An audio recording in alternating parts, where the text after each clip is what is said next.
Hello बच्चों, class 10। आज हम जैसे पढ़ाने वाले हैं, जिस तरह से कुछ न्यूमेरिकल बताते हैं आप लोगों को, कुछ इम्पोर्टेंस नोट्स बताते हैं आप लोगों को। तो जैसा भी लगे, लेकिन अच्छा लगना चाहिए, क्योंकि कुछ भी पढ़ाई बेकार नहीं जाता है मेरे बच्चों। जो बच्चा पढ़ाई नहीं कर पाएंगे, जो समझ नहीं पाए होंगे, तो उस चीज़ को आप लोग समझेंगे इस तरह से कि आप लोग समझ में आ जाना चाहिए आप लोगों को। मैं कुछ टॉपिक्स अभी स्टार्ट करने जा रहा हूँ, ध्यान देना। फैक्टर अफेक्टिंग द रेजिस्टेंस, ये आपका 2 मार्क्स में सीबीएसई वालों के लिए क्वेश्चन ये पूछेगा।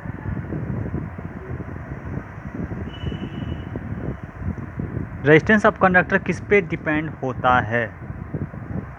तो बच्चों, ये जो factor of affecting the resistance of conductor 4 types पे डिपेंड होता है, 4 फैक्टर पे डिपेंड होता है।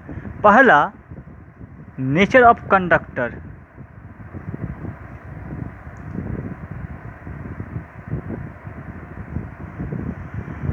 दूसरा मेरे बच्चों, लेंथ ऑफ कंडक्टर।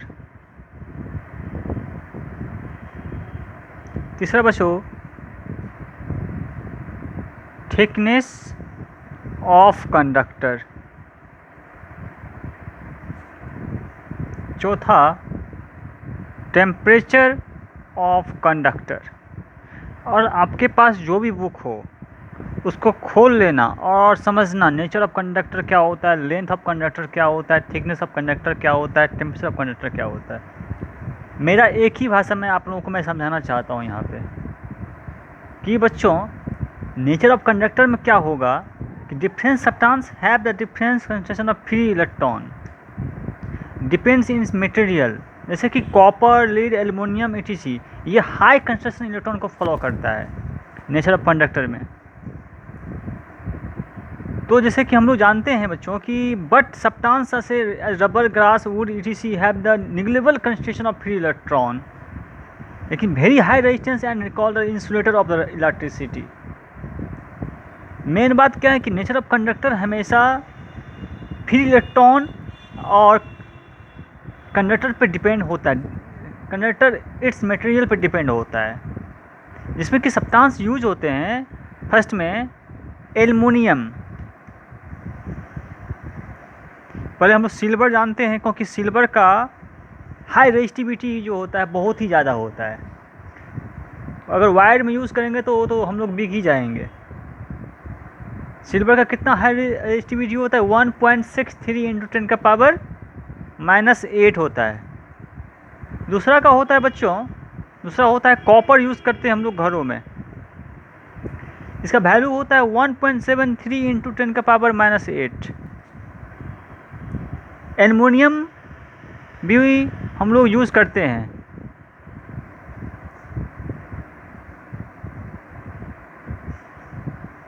(2.63 इंटू 10 का पावर -8।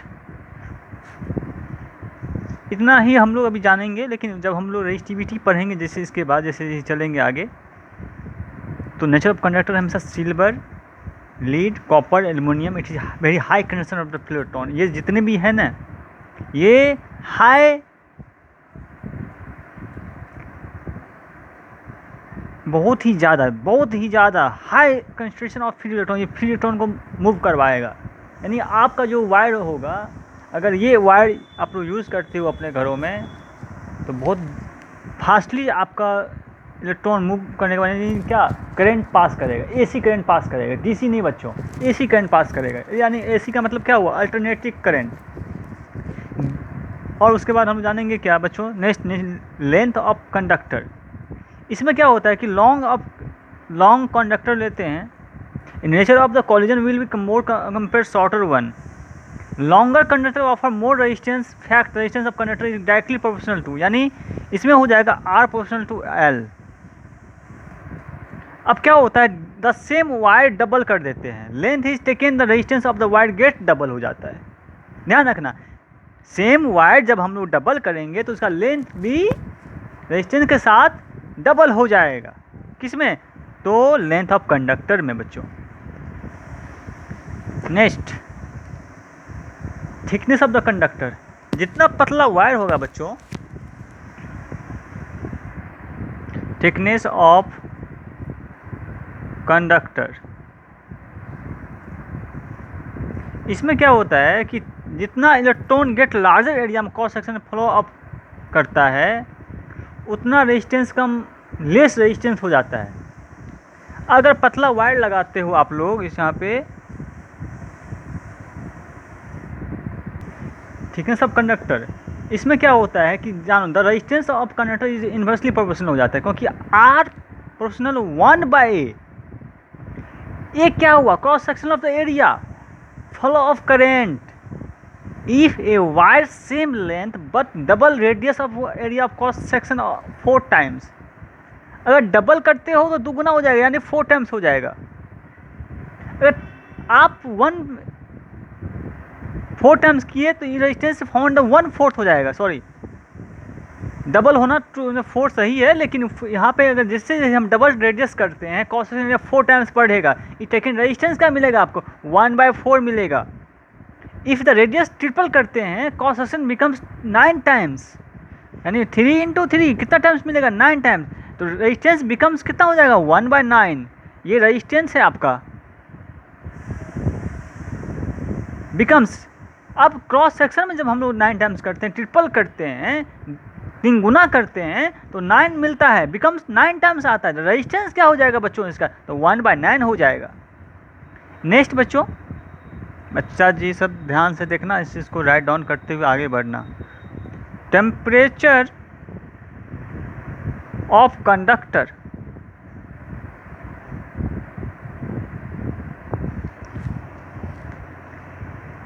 इसमें क्या होता है कि with increase in temperature the conductor, collision increase करता है, नंबर ऑफ कोलिजन इंक्रीज किया तो रेजिस्टेंस कंडक्टर इंक्रीज जैसे ही करेगा, टेम्परेचर भी इंक्रीज करेगा।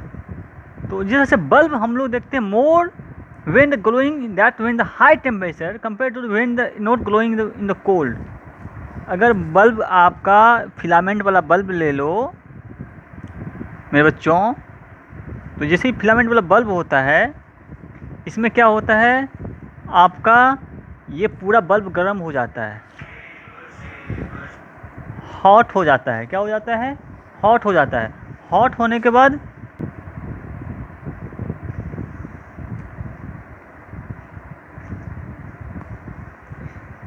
ठीक है, देखते रहो।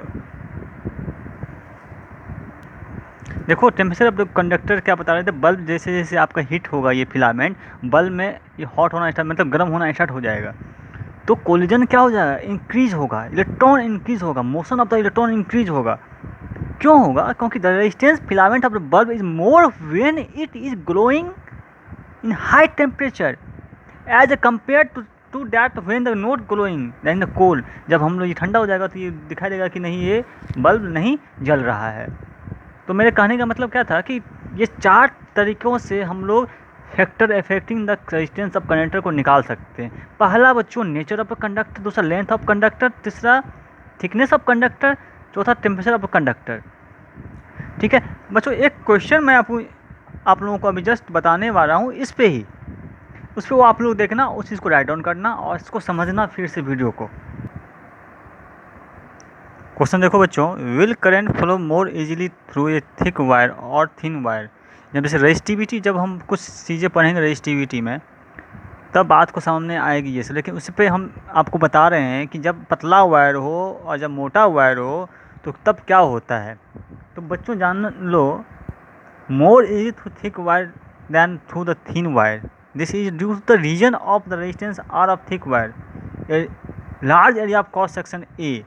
तो लेस देन क्या हो जाएगा बच्चों? सिंपल सा इसका लॉजिक होगा, अगर हम लोग को ऑप्शन में रहेगा आर प्रोपोर्शनल ए, दूसरा ऑप्शन होगा बच्चों आर प्रोपोर्शनल एल, तीसरा ऑप्शन होगा मेरे बच्चों R proportional A by L, तीसरा ऑप्शन होगा बच्चों आर प्रोपोर्शनल 1/a। तो ऑप्शन जो आपका रहेगा, जो क्या बताए थे अभी just, thickness of the conductor किस पे डिपेंड करेगा? इस पे तो किस चीज़ पे, due to reason of area of cross section A is less than that of thin wire, less than that of thin wire of a small A, the R directly proportional to 1/a। Proportional भी बोल सकते हैं इसको, कोई दिक्कत नहीं है, लेकिन जब हम लोग प्रोपोर्शनल लेके डायरेक्टली प्रोपोर्शनल, तो इस तरह से कंडक्टर का डिफरेंस अक्रॉस में क्या पढ़े थे ओम्स लॉ में, कि जब कंडक्टर पोटेंशियल डिफरेंस अक्रॉस जाता है इन टू इन, तो v/i इक्वल टू कॉन्स्टेंट, यानी i क्या होता था, i प्रोपोर्शनल टू v होता था, इसलिए r प्रोपोर्शनल टू 1/a। ठीक है, चलो अब नेक्स्ट टॉपिक बच्चों, factor on which resistance of conductor depend resistivity of specific resistance. पहला हम लोग जानते हैं कि resistance of conductor of directly proportional to the length. तो बच्चों resistance directly proportional length of the conductor, ठीक है। क्यों होता है डायरेक्टली प्रोपोर्शनल, क्योंकि R प्रोपोर्शनल L हम पिछले बार पढ़ लिए थे, जैसे कि यहाँ पर factor affecting the resistance of conductor, nature of conductor, length of conductor, thickness of conductor और टेम्परेचर ऑफ कंडक्टर। लेकिन अब हम लोग जब पढ़ने जा रहे हैं रेजिस्टिविटी में पढ़ने जा रहे हैं, रेजिस्टेंस ऑफ रेजिस्टिविटी में यही बात उठा के लाएंगे उसमें। अगर ये समझ में नहीं आया होगा तो वो आप जो आप पढ़ रहे हो ना, वो समझ में आपको ज़रूर आएगा। नेक्स्ट में अच्छा से देखना इस चीज़ को कि factor on which resistance of conductor depends resistivity of specific resistance. तो पहले हम जानते हैं कि ये हमेशा सारे का सारा ओम्स लॉ पे डिपेंडेंट है, ऑल टू ऑल। लेकिन कहाँ से R डायरेक्टली या प्रोपोर्शनल टू L कहाँ से कैसे आया? तार की जो लंबाई जितनी अधिक होगी, वायर की जो वायर होता है बच्चा, ये वायर अगर मानते हैं, लंबाई जितनी होगी 10 सेंटीमीटर, 20 सेंटीमीटर, 30 सेंटीमीटर, तो रेजिस्टेंस जो है, रेजिस्टेंस आपका चार्जिंग का जो करंट का जो स्थिति होगा वो उतना अधिक होगा। मेरे कहने का मतलब ये कि जितनी तार की लंबाई होगी उसका प्रतिरोध, यानी जिसको हम लोग क्या बोलते हैं बच्चों, प्रतिरोध यानी रेजिस्टेंस होता है, तो हम लोग रेजिस्टेंस उतना ज़्यादा होगा, अधिक होगा। फिर से समझो, जितनी ज़्यादा वायर की लंबाई होगी क्रॉस सेक्शनल, उतना ज़्यादा रेजिस्टेंस अधिक होगा, यानी करंट ज़्यादा पास करेगा। Resistance length of the conductor पे डिपेंड, जो R प्रोपोर्शनल टू L या directly proportional to the length. हम जब रिप्लेस करते हैं कोई चीज़ को A to B, why the same material same length, same material and same length, half in the cross sectional area, तो मेजर क्या होता है बच्चों, R बराबर V/I। हम कुछ भी नहीं लिखा रहे हैं आप लोगों को, बस आप लोगों को समझना है, ट्वाइस करते हैं। तो रेजिस्टेंस क्या होता है बच्चा, कि हम लोग के पास मोटा वायर है, बहुत ही मोटा वायर है, तो हम लोग देखेंगे कि रेजिस्टेंस बहुत कम होता है। जितना मोटा वायर होगा रेजिस्टेंस उतना कम होगा।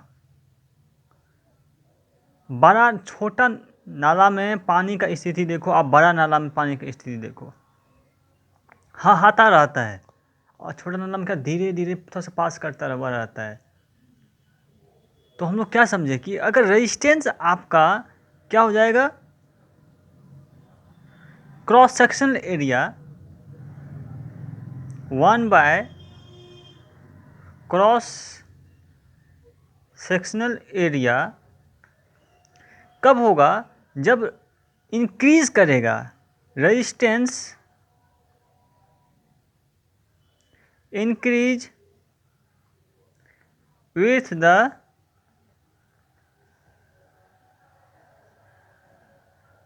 Decrease in cross sectional area, तब ये फॉर्मूला लागू करते हैं क्या, resistance proportional to 1 cross sectional area. क्यों? क्योंकि जब हम लोग जानेंगे कि सेम लेंथ और सेम क्रॉस सेक्शन एरिया होगा तो area but of same other material, no, and the length cross section area पर जब डिपेंडेंट होता है लॉन्गर डिस्टेंस पे, तो रिजल्ट क्या आता है, यही R प्रोपोर्शनल टू L। क्यों आएगा, क्योंकि इसमें इंक्रीज डिक्रीज होता रहता है, long distance and result of this resistance increase. अगर लॉन्गर डिस्टेंस मानते हैं लेंथ में तो रेजिस्टेंस इंक्रीज करेगा। अगर हम लोग इलेक्ट्रॉन को कंडक्टर के द्वारा डिक्रीज करवाते हैं तो electron more difficult to pass through the R proportional to 1/A। ठीक है, अब इसीलिए हम लोग जानते हैं कि इस दोनों इक्वेशन को कंपेयरिंग करेंगे जस्ट फॉर। चलो बच्चों देखो क्या होता है कि 1 और 2 को हम लोग कंपेयरिंग करेंगे। कंपेयर करके जो हम लोग को रेजिस्टेंस या रेजिस्टिविटी निकलता है उसी को देखेंगे। पहले एक बार और समझ लो, हमको फैक्टर निकालना है रेजिस्टेंस ऑफ कंडक्टर का, different resistivity of specific resistance.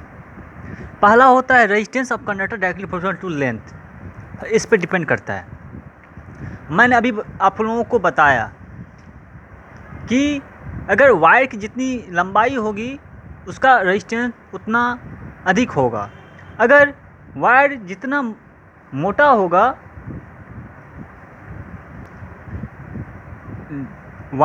मोटा होगा, उसका रेजिस्टेंस उतना ही कम होगा, और तार मतलब वायर जितना पतला होगा उसका रेजिस्टेंस उतना ही अधिक होगी, ज़्यादा होगा, जितना ज़्यादा कर सको। क्या होता है ना कि अगर हम लोग वायर जो होता है कॉपर वायर, सिल्वर वायर हम लोग यूज नहीं करते हैं। वो जो वायर होता है ना, वायर ऐसे करके होता है, अगर एक वायर डालोगे तो शॉर्ट कर जाएगा। और वायर ऐसे में सिल्वर वायर को हम लोग यूज़ तो नहीं कर सकेंगे क्योंकि वो बहुत महंगा होता है, लेकिन हम लोग कॉपर वायर को ज़्यादा यूज़ करते हैं। लेकिन क्या होता है कि इस तरह की बातों को देखने के लिए हम लोग को सीखना पड़ता है। रिप्लेस हम लोग क्या करते हैं, रेजिस्टेंस अब इंक्रीज जब करता है, रेजिस्टेंस जब इंक्रीज करेगा डिक्रीज करेगा क्रॉस सेक्शनल एरिया में, तब हम लोगों को फॉर्मूला निकलता है बच्चा, resistance proportional to 1 by cross sectional area.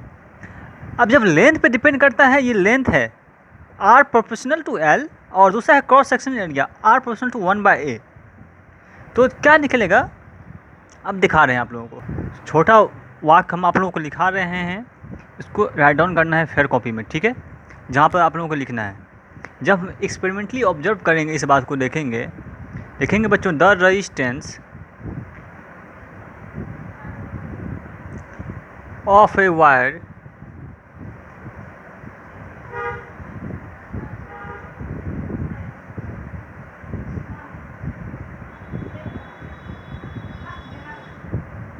directly proportional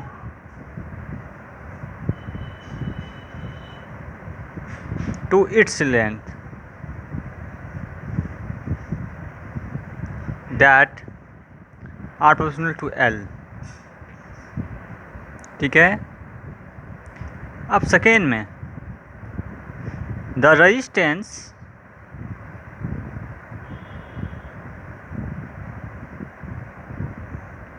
of a wire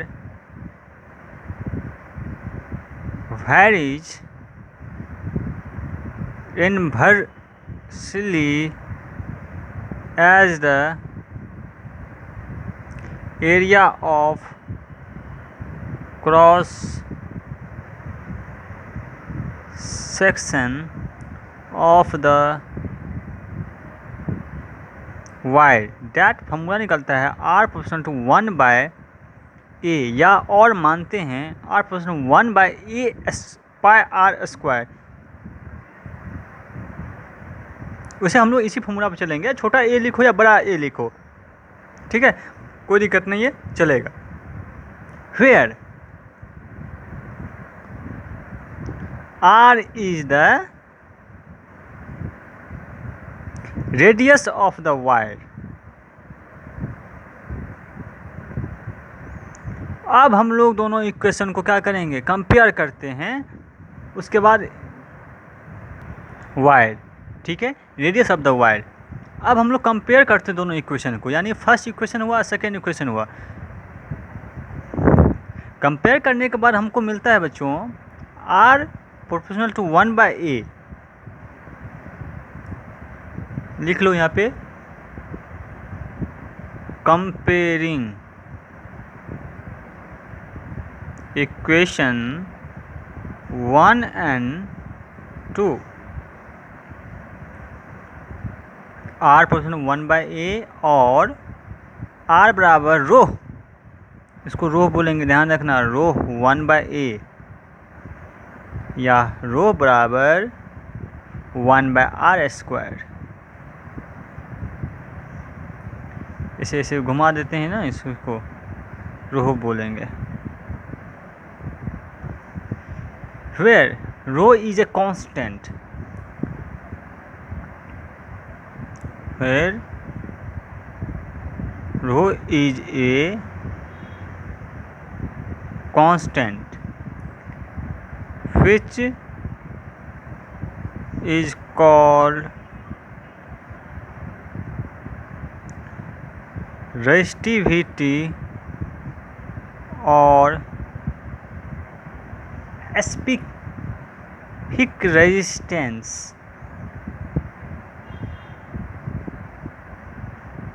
of the material of the wire।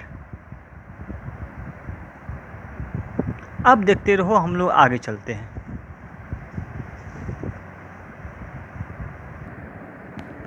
तो हम लोग आगे चलते हैं।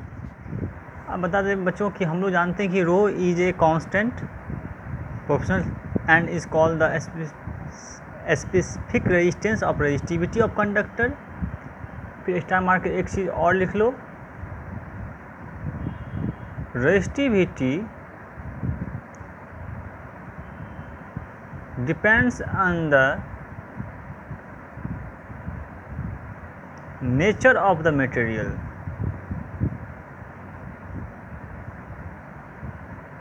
of the conductor।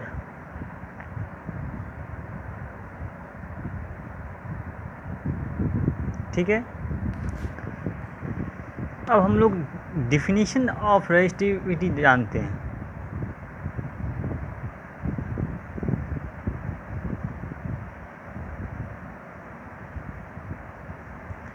जब L बराबर 1 मीटर होगा तो क्रॉस सेक्शन एरिया भी कितना हो जाएगा बच्चों, 1 मीटर स्क्वायर, दुगुना हो जाएगा, क्योंकि R बराबर रो L बाय A, इसीलिए R बराबर क्या हो जाएगा, रो, और रो बराबर क्या हो जाएगा बच्चों, R। अब देखो मटेरियल जो डिपेंड करता है ना, वो हमेशा एक स्पेसिफिक रेजिस्टेंस पे, जैसे कि resistance of conductor depend nature of the material of the conductor, किस पे डिपेंड किया बच्चों, कंडक्टर पे डिपेंड किया। अब हम जैसे कि आगे चलेंगे तो देखेंगे कि यूनिट पढ़ेंगे, और वेरी लो मेटल्स में कितना ओम कितना सेमीकंडक्टर या वेरी हाई इंसुलेटर में कितना होता है, तो इस बातों को हम लोग अभी जस्ट देखने वाले हैं। अब देखो बच्चों, हम लोग एक पहले क्यूब की बात करते हैं, अब उसके बाद देखते हैं कि उसमें परपेंडिकुलर कैसे करंट फ्लो करता है, opposite face of the cube. वैसे क्यूब स्टार मार्क इस चीज़ को लिखना है आप लोगों को।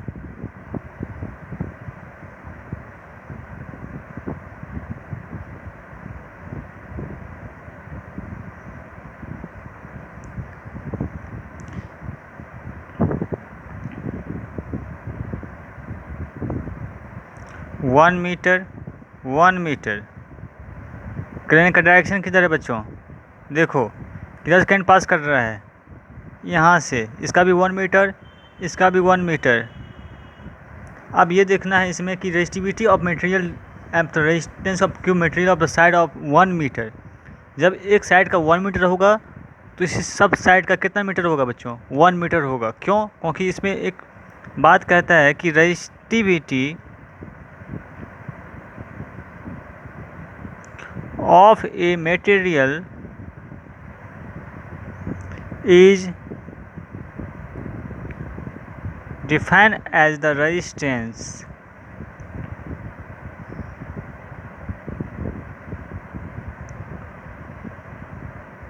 offered by a cube of the material of side 1 metre, कितना मीटर है 1 metre, when the current flow perpendicular opposite phase, current flow perpendicular to the opposite phase of the cube। अब नेक्स्ट में देखेंगे हम लोग बच्चों कि एक सिलेंडर कंडक्टर में भी कैसे फ्लो करता है। ये देखो, जैसे कि ये थम्स दिखाई दे रहा है, ये पेन देखो डायरेक्शन किधर है इस नीब का, ऐसे जैसे हम लोग लिखते हैं डायरेक्शन किधर है इधर, तो इधर जैसे करंट पास किया तो करंट की डायरेक्शन किधर होगा material of the side 1 metre, जब कितना मीटर ले रहा है 1 metre, current flow perpendicular to the opposite face, इसका अपोजिट फेस कितना मीटर, तो 1 मीटर। इसलिए बच्चों हम लोग जानते हैं इसमें कि अब इस तरह से सिलेंडर में देखेंगे कि सिलेंडर में किस तरह से पास करता है। तो बच्चों इसको अच्छे से आपको राइट डाउन करना है स्टार मार के, इसमें बहुत सारे न्यूमेरिकल बनेंगे और आप लोग समझेंगे।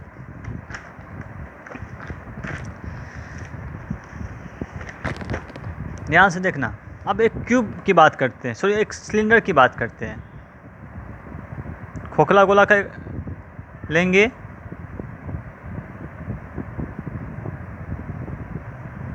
डायरेक्शन फिर इसे करंट जा रहा है कितना 1 मीटर स्क्वायर लिया, इसका भी कितना हो जाएगा 1 मीटर। अब क्यों 1 मीटर लिया तो बताते, क्रॉस सेक्शनल ले लिया इसीलिए दुगुना हो जाएगा, इसका दुगुना हो जाएगा। तो resistivity of material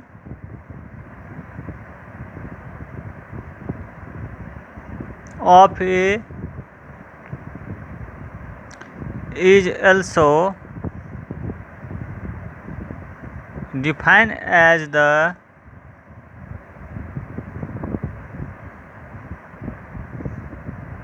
resistance offered by a cylindrical conductor of the material of cross sectional area 1 meter square and length 1 meter when the current flow perpendicular to the opposite ends of the cylinder, opposite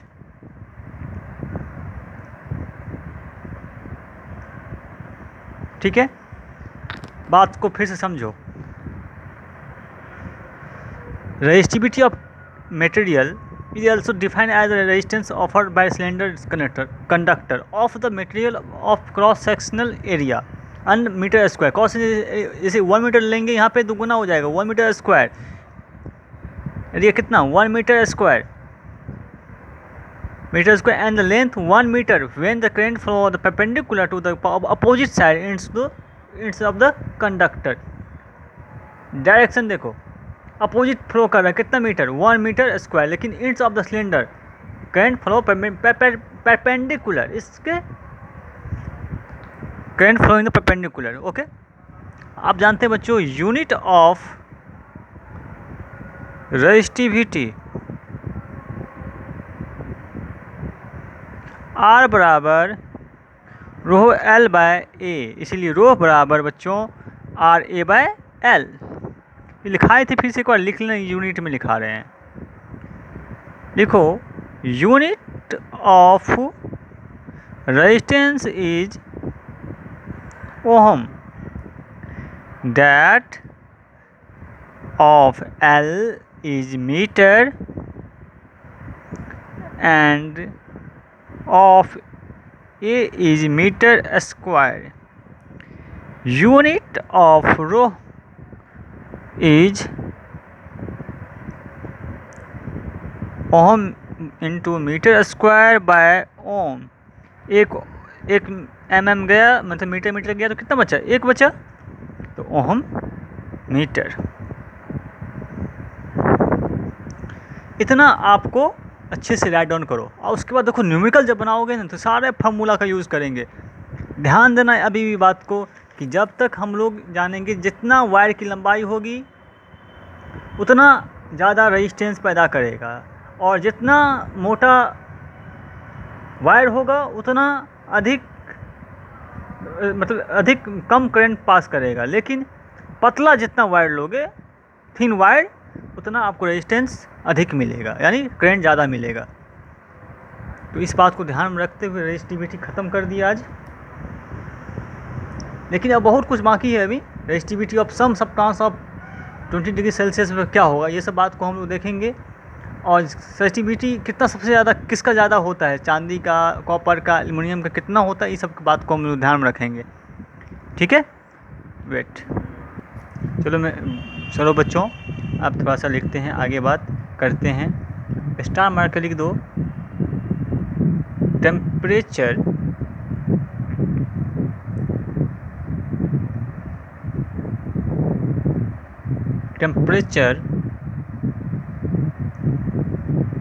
coefficient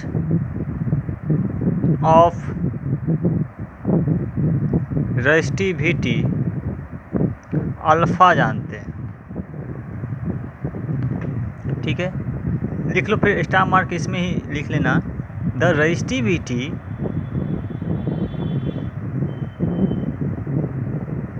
of a material is not constant but change with temperature। कहाँ पे change नहीं होगा? Temperature पे। फिर से, the resistivity of material is not constant but change with temperature. क्यों? क्योंकि जानते हैं बच्चों, क्योंकि रो और रो 1 और एंड रो 2 आज value of resistivity of material at temperature T at temperature पर क्या हो जाएगा बच्चों? T1 degree Celsius and T2 degree Celsius. तो इसलिए रेजिस्टिविटी अब डिफाइन कैसे हो जाएगा? फॉर्मूला आपका दोनों को मिलाओ, रो 2 माइनस रो 1 बाय रो 1 T2 माइनस T1, क्योंकि अल्फ़ा बराबर क्या हो जाएगा? अभी जस्ट पता है, change in resistivity.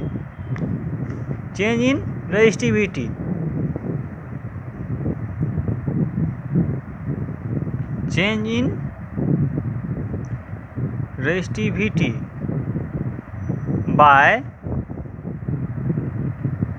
Original resistivity rise in temperature. इसीलिए हम लोग जानते हैं बच्चों, अगर इक्वेशन को फॉर्म करते हैं हम लोग इस इक्वेशन से लिखेंगे, फर्स्ट इक्वेशन से लिखेंगे कि फर्स्ट इक्वेशन, ध्यान रखना, फर्स्ट इक्वेशन को लेंगे rho 2 minus rho 1 equal to alpha rho 1 T2 minus T1। T2 का T1 first temperature, second temperature, यानी राइज इन टेम्परेचर। तो बच्चों क्या हो जाएगा? रो 2 बराबर rho 1 bracket 1 plus alpha T2 minus T1 bracket 1 अब इस तरह की बात को हम देखेंगे। जब हम लोग को 6 इक्वेशन मिलेगा बच्चों, तो कैसे मिलेगा पहले हम लोग जानते हैं। तो R2 बराबर हो जाएगा R1, क्यों होगा हम बताते हैं, 1 plus alpha T2 minus T1। कब हुआ, जब हम लोग जब जानेंगे कि अल्फ़ा कैन हैव पॉजिटिव और negative value depend upon the nature of material. लिख लो, alpha can have positive and negative value depending upon the nature of the material. ठीक है। अब जब रेजिस्टेंस हम लोग को डिफरेंट टाइप से मिलेगा, तो आपका फॉर्मूला निकलेगा लास्ट ऑप्शन R2 बराबर R1, 1 plus alpha T2 minus T1।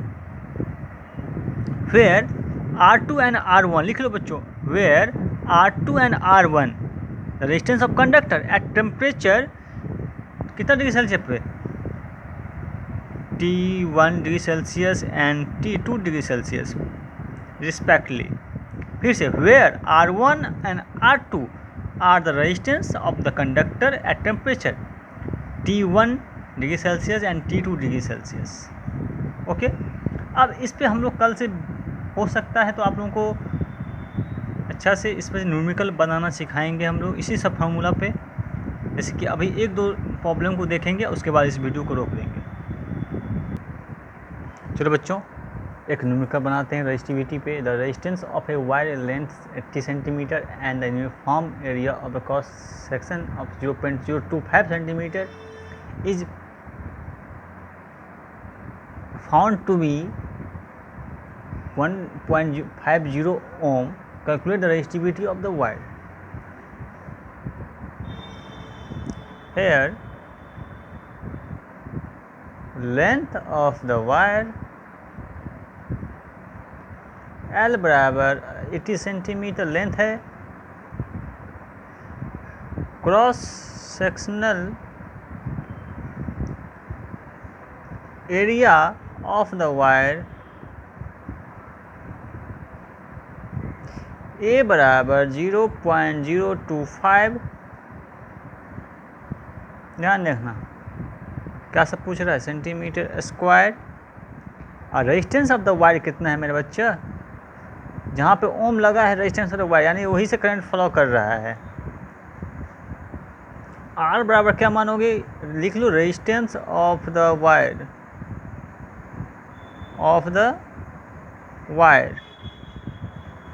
1.50 ओम। इसलिए क्या फॉर्मूला लागू करोगे, R बराबर रो L बाय ए। इसीलिए बच्चों रो बराबर क्या फॉर्मूला होता है, आर ए बाय एल। इसीलिए मेरे बच्चों आप पुट कर देना फटाफट।